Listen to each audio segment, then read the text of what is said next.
Here's a viral TikTok shop video and everything that's wrong with it. Why do Sparkies never lose power? Even if the whole grid goes down, they can still light up the whole house with just one Milwaukee battery. They can still kick back and watch their favorite shows. Yup, all thanks to this tiny little inverter. It takes that 18 volts Milwaukee battery and boosts it up to 110. Crazy. Any device under 200 watts? No problem. Plug it in and let it rip. One Milwaukee battery gets you 2 hours of TV. 3 batteries? You're lighting up the whole house for 8 hours straight. This ain't just some tool. It's a game-changing piece of tech. For blackouts, camping, hunting, outdoor work. As long as you've got a Milwaukee battery, you've got yourself a 110 volts generator. Links down below, and yeah, you're definitely gonna need one.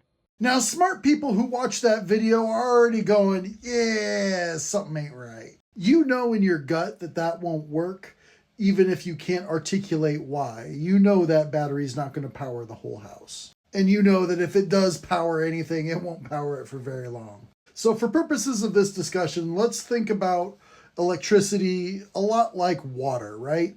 In water, you have gallons per minute and you have PSI. That's pounds per square inch. So that's the pressure. So these are the measurements that we use to measure volume of water that is needed for a particular job, right? And in electricity, you have amps and volts that do almost the same kind of thing. So in the video, he's using an 8 amp hour Milwaukee 18 volt battery.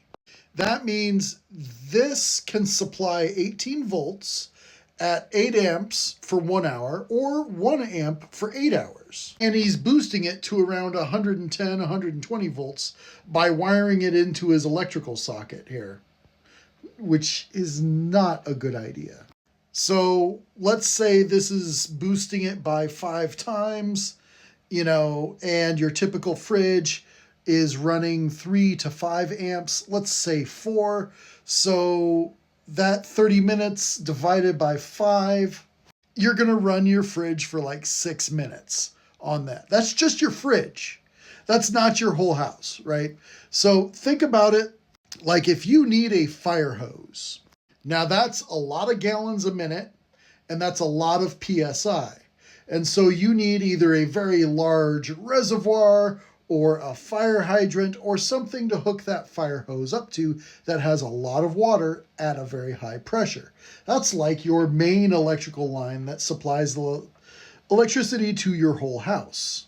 Now you can supply water to a fire hose using a fish tank.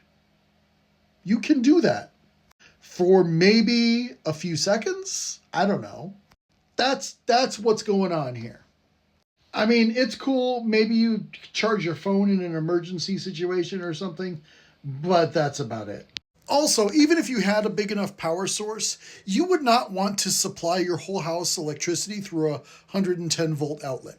I have, in emergency situations such as flooding, seen people supply power to their house by hooking a generator up to a 240 volt pigtail.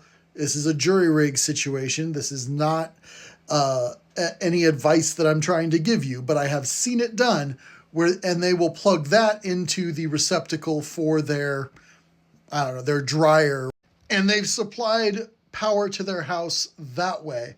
However, the correct way to do that, if you're going to do that, is to go through the electrical panel, because you have all these nice little switches, these circuit breakers that will break the circuit in case of a fault. So your house doesn't burn down.